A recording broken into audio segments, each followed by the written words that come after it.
అందరికీ నమస్కారం. నేను దర్శి ఎస్ఐ మురళీ ఎస్ఐని మాట్లాడుతున్నాను.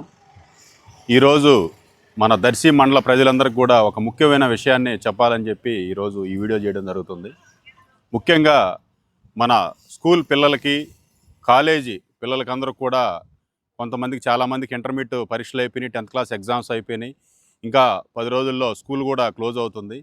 ఈ సమ్మర్ సీజన్లో కొంతమంది పిల్లలు ఇంట్లో చెప్పకుండా, తల్లిదండ్రులు చెప్పకుండా ఈత కొట్టాలనే ఒక ఆశతోటి, ఒక కోరికతోటి ఈ కాలువల దగ్గరికి, అలాగే చెరువుల దగ్గరికి, నీటి కుంటల దగ్గరికి వెళ్ళి ఈత రాకపోవడం వల్ల వాళ్ళు ఆ కోరికతో దిగి చాలామంది ప్రాణాలు పోగొట్టుకుంటున్నారు. లాస్ట్ ఇయరు విజయవాడలో చదువుకుంటున్నటువంటి 2 పిల్లలు వాళ్ళ అమ్మమ్మ గారు ఊరేటటువంటి చలివేంద్రంకి వచ్చి ఆడుకుంటూ ఇంటి పక్కన ఒక నీటి కుంట ఉంటే అక్కడ దిగి ఈత రాక ఇద్దరు కూడా పిల్లలు, కవల పిల్లలు ఇద్దరు కూడా చనిపోయారు. అలా చనిపోతే తల్లిదండ్రుల బాధ ఎలా ఉంటుంది అనేది మేము ప్రత్యక్షంగా చూసాం. కాబట్టి ఈ కాన్సెప్ట్ మీద మన ప్రకాశం జిల్లా ఎస్పీ గారు అయినటువంటి గౌరవనీయులు హర్షవర్ధన్ రాజ్ సార్ కూడా చాలా వైడ్గా పబ్లిసిటీ కూడా ఇచ్చారు.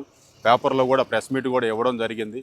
కాబట్టి మా యొక్క ఇంటెన్షన్ అర్థం చేసుకొని తల్లిదండ్రులు కూడా, పిల్లలు కూడా అందరూ అర్థం చేసుకొని సమ్మర్ సీజన్లో మీ యొక్క ప్రాణాలని ఈతకెళ్ళి పోగొట్టుకోకుండా చూసుకుంటారని చెప్పి మరొకసారి తెలియజేస్తూ ప్రతి ఒక్కరూ తగు జాగ్రత్తలు తీసుకోండి.